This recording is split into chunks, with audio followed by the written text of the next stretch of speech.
in America as voters in 16 states head to the polls. And today could be the springboard to propel former President Donald Trump to the Republican nomination. And here we go. Hello and welcome, everyone. I'm Sandra Smith in New York. John, great to be with you. Good to be with you on this very important day. I'm John Roberts in Washington, and this is America Reports. Even with a dominant showing tonight, Trump cannot mathematically clinch the party nomination, but his campaign tells Fox News it is expecting a, quote, delegate avalanche that will force Nikki Haley to drop out of the race. The former South Carolina governor has no campaign events booked beyond Super Tuesday, but says she will stay in the race as long as she is, quote, competitive. We have complete coverage kicking off right now. Arkansas Republican Governor Sarah Huckabee Sanders moments away on what the GOP needs to do to win this fall. Plus, our team of reporters from coast to coast. We will start with Bill Melugin. He's live with Haley's campaign. He's in Charleston, South Carolina. And Bill, what exactly does staying competitive mean for Haley's team? Well, John, she says that is up for the media to decide. We asked her that question. Look, it's no secret Nikki Haley is down big in the delegate count right now. There are questions circling as to why she is still in this race, but she counters by saying, look, Republicans have to start winning again, and she feels she gives Republicans the best chance to win, including in down ballot races. Here's what she said on Fox and Friends this morning.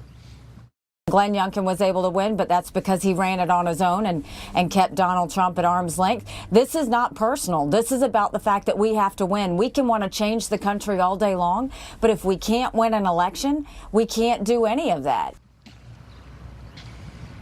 So this was Nikki Haley in Texas last night, out on the campaign trail, her final stop before this Super Tuesday. Texas, one of the states she decided to campaign in hard. Another one, the state of Maine. And just a short time ago, about 30 minutes ago, we caught up with a Maine primary voter, a registered independent, who told us she already voted for Nikki Haley in Maine. She's on vacation here in South Carolina, told us she would never support Donald Trump. And here's why she's supporting Nikki Haley. Take a listen.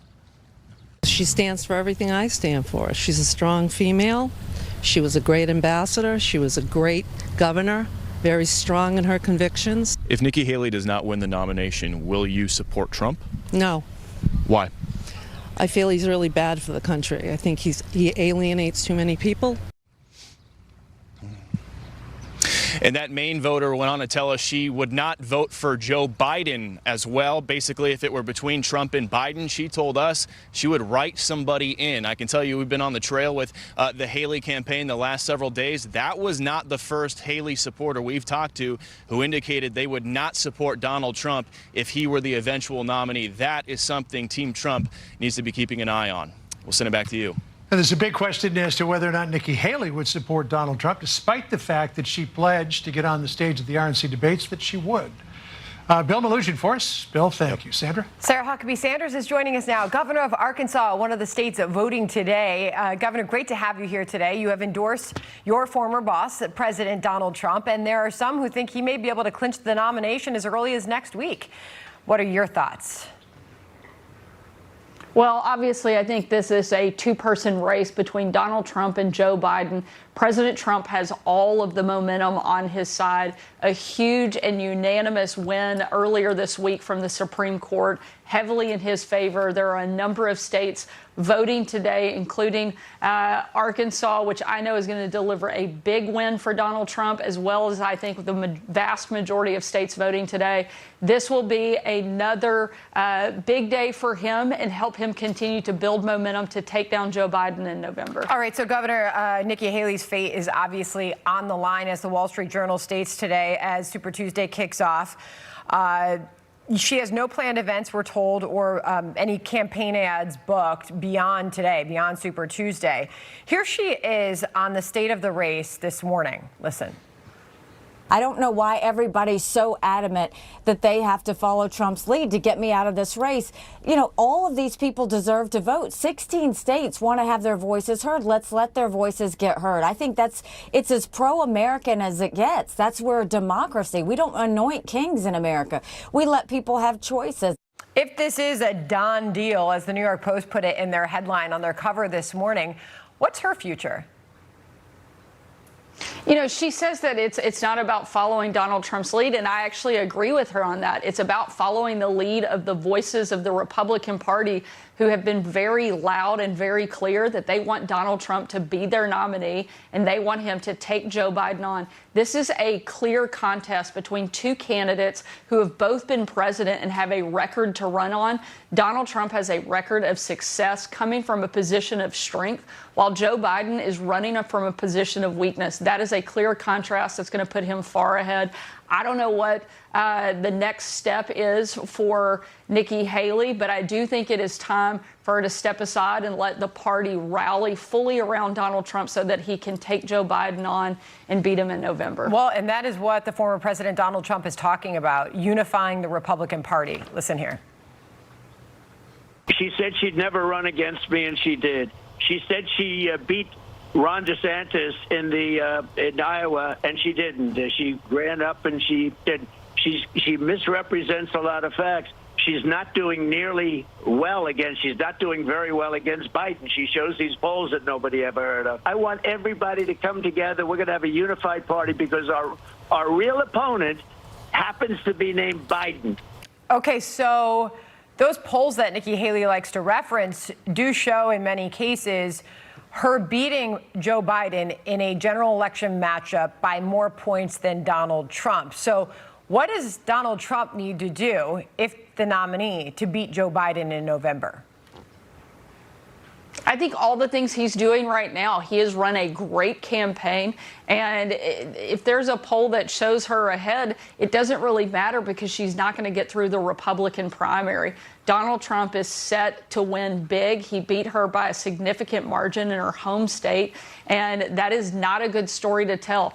In contrast, I think he needs to continue with the message that he has been, that's brought him up until this point. He has a record of success of closing the border, having a strong economy, making sure that our allies actually respect us and our enemies fear us, and helping keep the world safe. Those are all things that happened under Donald Trump's watch, and the opposite has taken place under Joe Biden.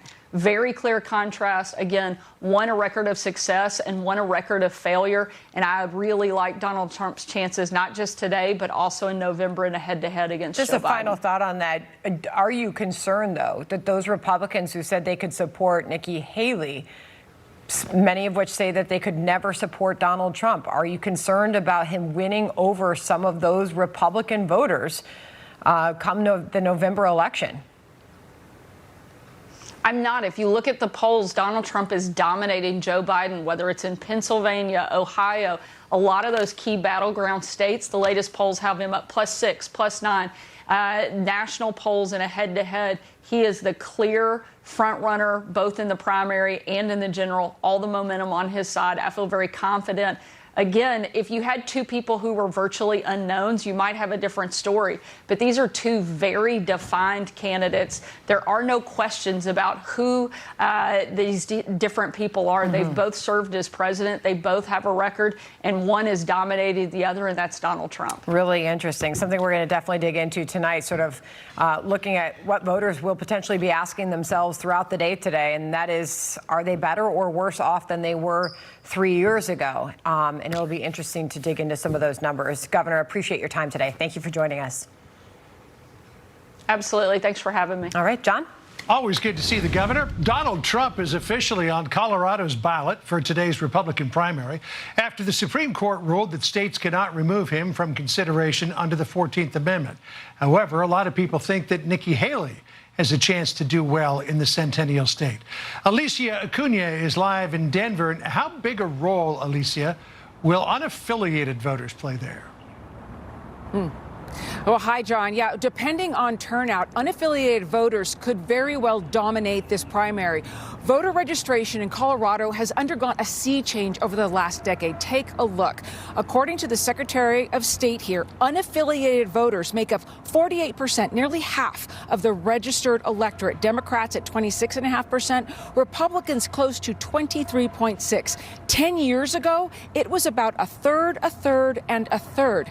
Every registered voter received a ballot by mail. Democrats and Republicans each received one ballot. Unaffiliateds get 2 and choose which ballot to return. If the Secretary of State's office receives 2 from the same person, neither one counts. More than 800,000 ballots were returned heading into today. You mentioned former President Trump. He is, in fact, on the ballot. The Democratically elected Secretary of State, Jenna Griswold, has expressed her deep disappointment at that, but nonetheless said those voting for Trump will have their vote counted.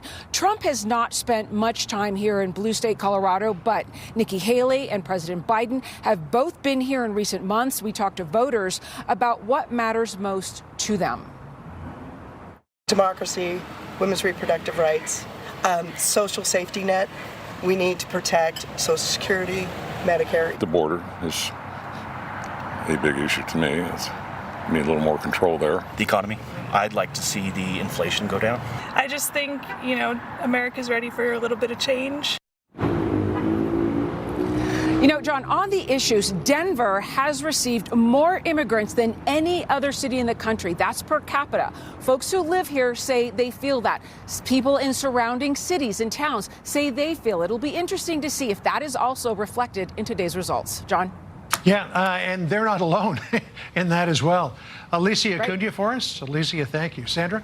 John, some breaking news from our southern borders. CBP sources confirming a migrant on the FBI's terror watch list was arrested in Texas just days before President Biden and former President Donald Trump had those dueling border visits there. Griff Jenkins is live in Eagle Pass for us. So, Griff, all this is happening as Texas voters head to the polls for their state primaries.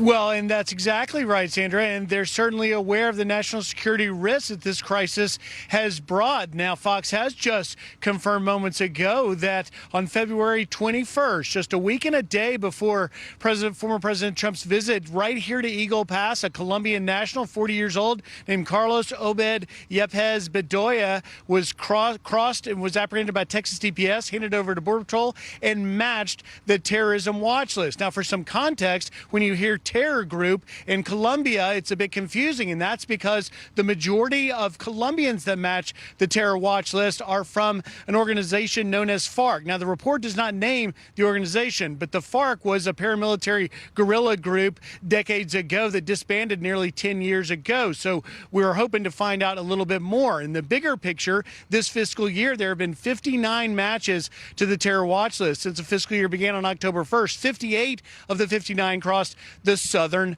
border. Meanwhile, Texans are seeing on a daily basis the border crisis. Take a look, Sandra, at some of the video we shot yesterday of a large group right here crossing behind me. They actually were able to get under the miles of razor wire that Governor Abbott has put up. It's a rare occasion that happens, though, because Texas's numbers are way down. That surge has moved out west to places like California and Arizona. But all of this is playing out today in the backdrop of the battle between Texas and the federal government. The Supreme Court blocking yesterday Texas's new law, which would make it illegal to cross into the state and allow Texas law enforcement to arrest crossing migrants and require Texas judges to return those migrants to Mexico if convicted. Now, that's on hold until at least next week when the Supreme Court can hear arguments from both sides. Meanwhile, Texas Congressman Tony Gonzalez, who represents this very area in a crowded primary field, said Texans have simply had enough. Listen here.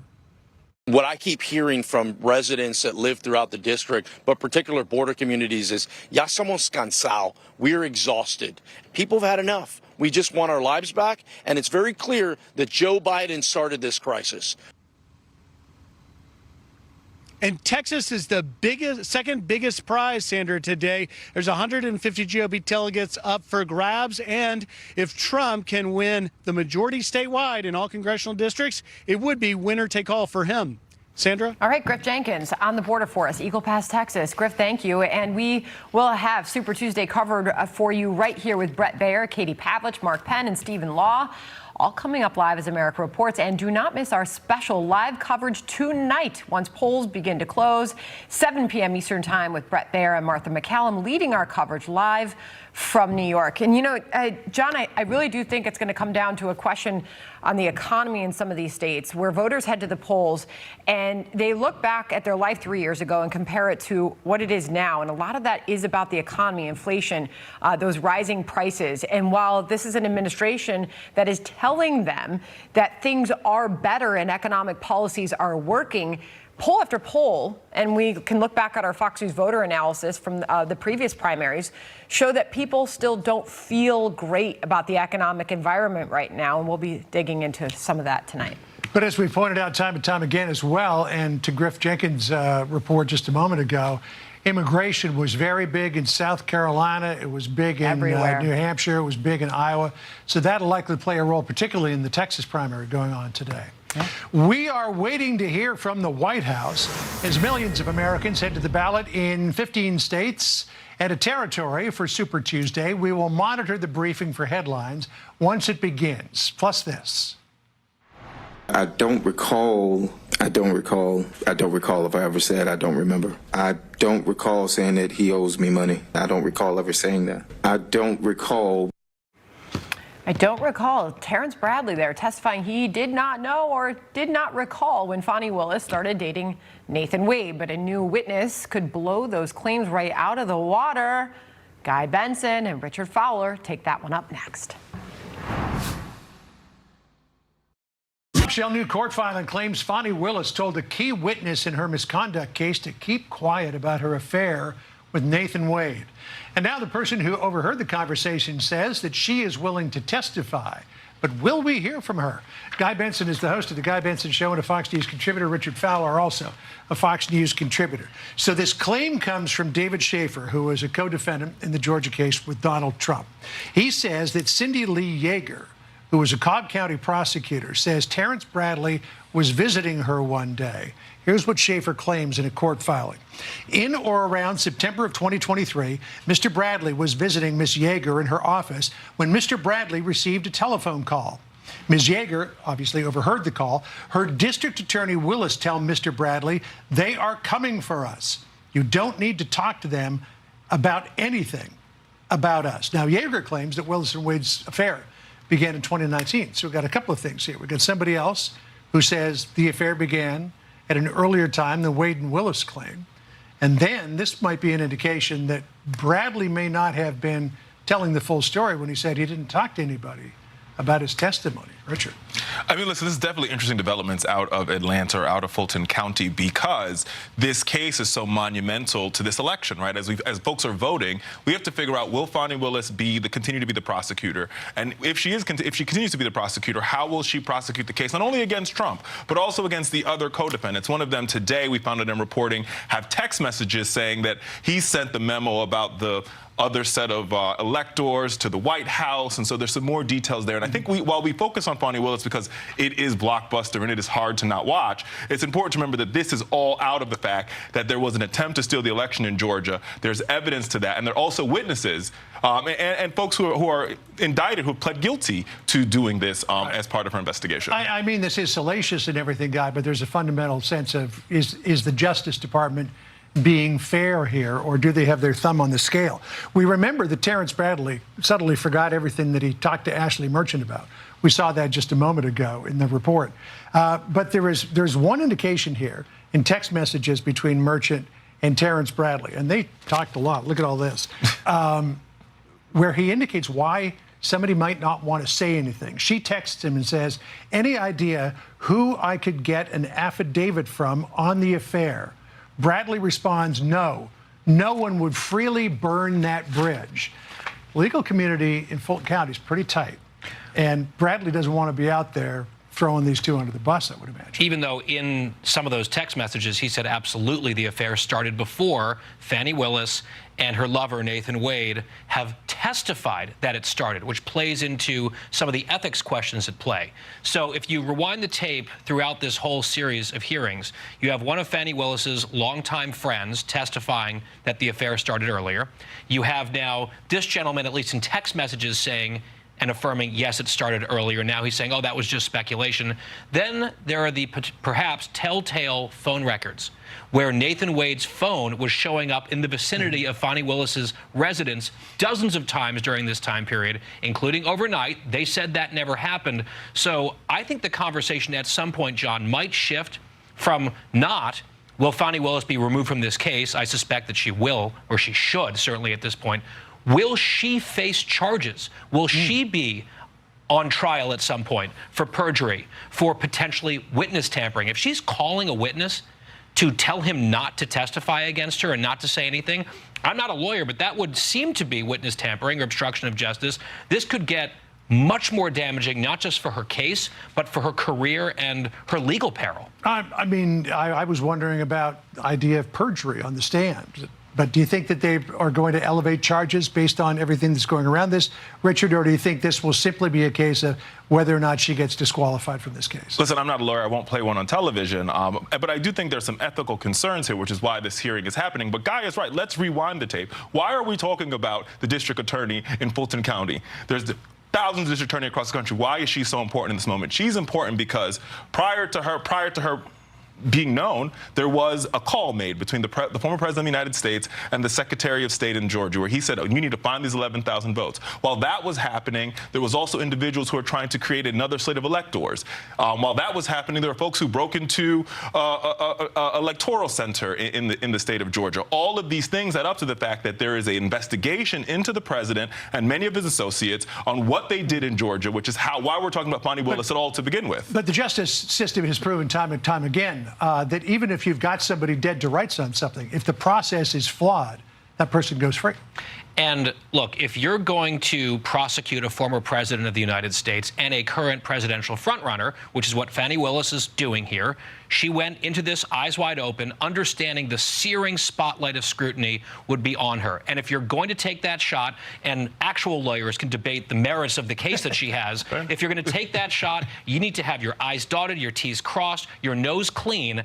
And it would appear at least that she was doing none of those things, to put it politely. All right. Well, we'll see if this latest witness goes anywhere. Gentlemen, thank you. Thanks, John. Appreciate it. Look forward to seeing more of you later tonight. Sandra? California also holding a primary to fill the late Dianne Feinstein Senate seat. We'll look at the field of contenders and whether it could go to a Republican. Plus, sees your neighborhood bar and grill on the verge of shutting down? Moneyman Charles Payne up next on whether Bidenomics is to blame for sky-high burger prices and struggling local restaurants.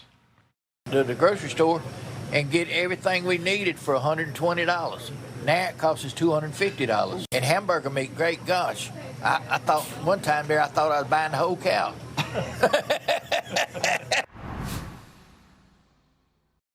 The baseball team has voted to unionize. The historic move could pave the way for college athletes to become employees and collectively bargain. It comes after a National Labor Relations Board ruled that the players are employees and could proceed with a vote to unionize. The school has 5 days to file a formal appeal in federal court. Very interesting. John? Well, that could change a lot in the future. 3 years after the city council in Washington, D.C. proudly voted to cut police funding by millions, progressive lawmakers are ready to reverse course and give more power back to the police. Alexandria Hoff is here with that story. Is this the city council saying, whoops? Some of them, but I think all are admitting something needs to be done. This is expected to be quite the crime 180. District Council is preparing right now to vote on the massive Secure D.C. Amendment Act. The hearing, it's running about 2.5 hours late. A vote was scheduled to have happened by now, but this bill is expected to pass a final vote. It did so nearly unanimously during a required first round last month. The legislation seeks to satisfy desperate calls from scared residents, but it is also enraged activists. It increases penalties for gun crimes, retail theft, expands pretrial detention, and cracks down on open-air drug markets. It also stiffens penalties for violent youth offenders, something the city's Democratic mayor says needs to happen. I want to make something clear. We don't want to lock up our kids, but we might have to if they're using guns. All right, it's just that simple. Because not only are they using guns, they're victims of guns. So last year in the district, homicides rose by 35%, robberies by 67%, and vehicle thefts by 82%, with juveniles making up a majority of the carjackings here in the district. Last week, D.C. police arrested and charged a 15-year-old in the murder of Nasrat Ahmadiyar, an Afghan interpreter who had fled his country during the U.S.'s chaotic withdrawal. He was working as a rideshare driver when he was killed. This took us 8 months, and what we want to always make sure is that we have all of the investigative tools and everything that we need to bring these folks to justice. So today's hearing, it should be kicking off at any moment now. We had heard some rumblings about some protesters who might be trying to disrupt this vote today, so we're going to make sure we keep an eye on that. And, John, we will keep you posted. Yeah, remember 3 years ago when D.C. Council came out with the soft on crime legislation, and folks in Congress said, y'all are nuts. We're not going to let you do that. You're exactly right. And that was part of this council's point when they were pushing forward this bill. The ones who support it was that if we don't do something, we're going to have the national folks come in and try to do something. Well, you know, guess what? We all work or live here. Yeah. They need to do something. That's right. Alexandra, thank you. Appreciate it. Sandra? All right, John, sticker shock for those Americans craving a cheeseburger at their local diner or restaurant. As these restaurant owners across the country say they're struggling to make ends meet, they're now forced to keep raising the price of things like a burger. Charles Payne is here. He's been digging into this for us. Tough assignment, Charles. Yeah. We need someone to check out the price of burgers. Call Charlie. But no joke. I mean, I bet you everyone listening right now, considering how many Americans eat out, you can probably tell us offhand what the price of a burger is in your local diner or restaurant. I mean, we're hearing it's averaging like $16 a burger. It's so mind-boggling. It really, really is so mind-boggling when you look at the price of food. Just like you said, a cheeseburger, especially if you're of a certain age, you can remember walking in Mickey D's with a couple of bucks, right? It has changed so dramatically, and it's across the board, and there's no way getting around it. And, you know, listen, I know the blame game is going on right now. But here's the deal. The White House has gone after the restaurant owners, and the corporations said, bring down your prices. I know. They're trying to shame gasoline station owners, restaurant owners. I mean, it's supermarkets with a 2% profit margins. It's ridiculous. I mean, first and foremost, what they're really trying to do is deflect. Because really, I keep telling people what November's all about is two governments. One where you can pull yourself up by the bootstraps, another where the government will pay for everything. But the government knows one thing. When they flood the zone with money, you will get inflation. That's why we're still grappling with 40-year high inflation. It's the pace of it's come down, but it's still sticker shock like this burger story we're doing. And so instead of saying, hey, you know what, that was a flaw, that was a fatal flaw in our thinking, we put too much money in the economy, the government was too big, they'd never do that. Instead, they're pointing fingers. Here's another thing that's so interesting, Sandra. We eat out a lot as a nation. In 1997, we spent $340 billion to eat out and about $380 billion to eat at home. That number now is $1.3 trillion to eat out and $1 trillion to eat at home. Wow. You know, and again, a lot of that is supply and demand. When you send people a whole lot of money when they don't have to spend money, student loans, you would think someone didn't have to pay their student loan, they'd be able to save that money. The average household for those 3 years when you didn't have to pay your student loans, their debt went up $1,800. So people are spending, they're splurging, they're enjoying, they're living in the moment. Some call it doom spending, whatever you want to call it. All of that conspires to send prices higher. But yet there's never a moment where, the current administration goes back and says, what's causing this affordability crisis? What is driving these prices higher? And why do restaurants having to charge $16 for a burger? I mean, to the extent where now Barbara Lee in California, a Democrat, she's calling for $50 federal minimum wage, saying it's just barely enough. That is not the answer. I mean, study Economics 101, and if you keep doing this, you're going to run people out of business, right? You're going to have a struggling economy, and people won't be able to afford anything. I think there's a major discussion that is going to be had all the way through November, and that is why are we continuously told from this administration that things are great? What they're pointing to, unemployment, it's a historic lows right now. They can tout that. You've got job creation. You've got wages that are going up, not real wages, but wages. Stock market's up. Home prices are up. But when you ask yourself the question, are you better off than you were 3 years ago, January 2021? Overall prices up 20%, food prices surging, real wages are down, home sales are down, credit card debt. This is the one I talked to a guy at JP Morgan this morning. He said this is the one they're all watching. Credit card debt since January 2021 is up 46%, Charles. 46%, and credit card interest rates are at an all-time high. 22%. Store cards at 34%. And it all gets back, again, I'm telling you, Sanchez, the central issue here is Do you continue to have a government that thinks they can flood the zone with money? Modern monetary theory, free money, versus one where we just have regular organic growth with low taxes and people can go out there and make their own way, but they're not ending up giving up all of their paycheck. And that's what we're dealing with. You know what? It's a hangover. It's a hangover from all of that stuff, and it's really hurting everyone, and it's not going away. And almost every number that you touted is skewed to a degree. It's skewed to a degree. Again, if I throw $3 trillion, you know, it's going to look great until it doesn't look great. And all you're going to have left is a couple of T-shirts and inflation that won't go away. That inflation, it's what's biting and it's what's destroying. It's destroying households right now. Which is why Larry Kudlow keeps writing and talking about the affordability crisis. And our Fox News polling shows that the grades are not good on the economy. On the working class, those who say that this president has mostly failed them, 58%. Handling of the economy, 61% say mostly failed. So this is what people are saying, what they're feeling. Charles, great to see you. It is. Thanks for talking about cheeseburgers. I thought we were going to talk about the Cookie Monster. I'm going to talk about the Cookie Monster on your show, 2 o'clock. Yeah. And we'll see you tonight. All right, Charles, thank you. Later. All right, John. He's got a lot to say about shrinkflation. The dermatology industry caught up in controversy.